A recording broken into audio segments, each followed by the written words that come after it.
ተፈጠረው የጸጥታ ችግር የተፈናቀሉ ወገኖችን ለሁለተኛ ጊዜ ወደ ቀያቸው መመለሱን የአዊ ብሔረሰብ አስተዳደር አስታወቀ። የክልሉና የብሔረሰብ አስተዳደሩ ከፍተኛ አመራሮች ወደ ቀያቸው ከተመለሱ ተፈናቃዮች ጋር ውይይት አካሂደዋል። መረጃውን ያደረሰን የአዊ ብሔረሰብ አስተዳደር የመንግስት ኮሚኒኬሽን ነው። አለምነሽ ንጉሴ ታቀርበዋለች።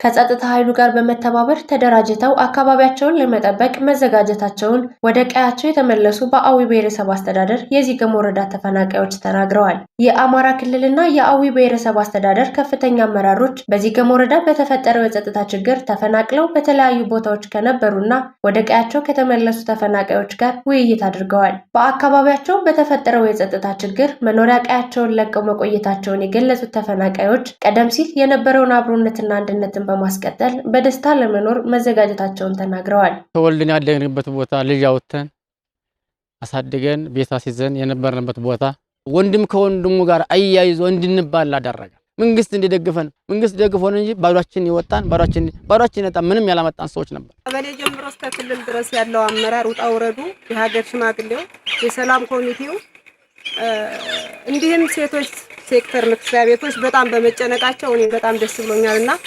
ተለይቼ የቆየሁትን ህዝብ ፊት ለፊት በማየቴም በጣም ደስተኛ ነኝ። ለወደፊቱ ተሳስረን ተዛምደን ተዋልደን በመኖረው የአዊ ብሔረሰብ ጋር ተዋህደን ወደፊት ጥሩ ልማት እንድናመጣ የልባችን ደስታ ነው። የአዊ ብሔረሰብ አስተዳደር ዋና አስተዳዳሪ አቶ ቴድሮስ እንዳለው በጸጥታ ችግር የተፈናቀሉትን ወደ ቀያቸው ለመመለስ ህብረተሰቡን ያሳተፈ የተለያዩ መድረኮች መካሄዳቸውን ገልጸዋል።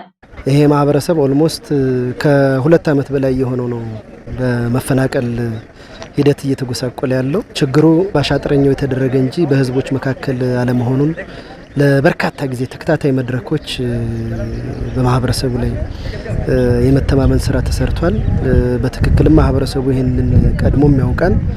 ሆኖም ግን ተመልሶ ወደ ቀየው ሲገባ አስተማማኝና ዘላቂ ሰላም ያለበት ተመልሶ ማይፈናቀል መሆን መቻል ስላለበት ይሄንን የመተማመን ስራ ሰርተን አስፈላጊ ሎጂስቲክሶች እንዲሟሉ ጭምር በማድረግ ሂደት ስንሰራ ቆይተናል። ጊዜው ዛሬ ሆኖ እንግዲህ በእንደዚህ አይነት መልኩ ተፈናቃዩ ወደ ቀዩ ገብቶ እየተቋቋመ ያለበት ሁኔታ ነው ያለው። ለተመላሽ ተፈናቃዮች መኖሪያ ቤታቸው እንዲጠገንላቸውና የግብርና ግብአት እንዲቀርብላቸው እየተደረገ መሆኑን ያነሱት አቶ ቴድሮስ ያልተመለሱ ተፈናቃዮች እንዲመለሱና ማህበረሰቡ ለተፈናቃዮች አቅም የፈቀደው ሁሉ እንዲደግፉ ጥሪ አስተላልፈዋል።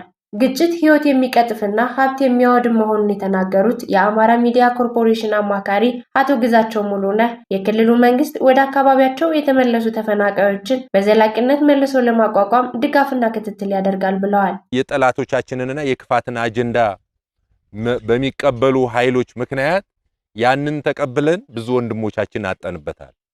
ከተማችን ወድሟል። ሰርተን ለውጠን አካባቢውን የተሻለ ልማት እንዲመጣ አድርገን ለልጆቻችን የተመሸ አካባቢ ማስረከብ እየተገባን ባልተገባ መንገድ የሆነው ነገር በሃይማኖታችን የተወገዙ ናቸው። በእኛ በኩል አስፈላጊውን ድጋፍ እናረጋለን፣ ክትትል እናረጋለን። በዞኑ በተፈጠረው የጸጥታ ችግር ምክንያት ከተፈናቀሉ የአካባቢው ነዋሪዎች መካከል በሁለተኛው ዙር 6500 አባወራዎችን ወደ አካባቢያቸው መመለሳቸውን ከብሔረሰብ አስተዳደሩ የተገኘው መረጃ ያስረዳል።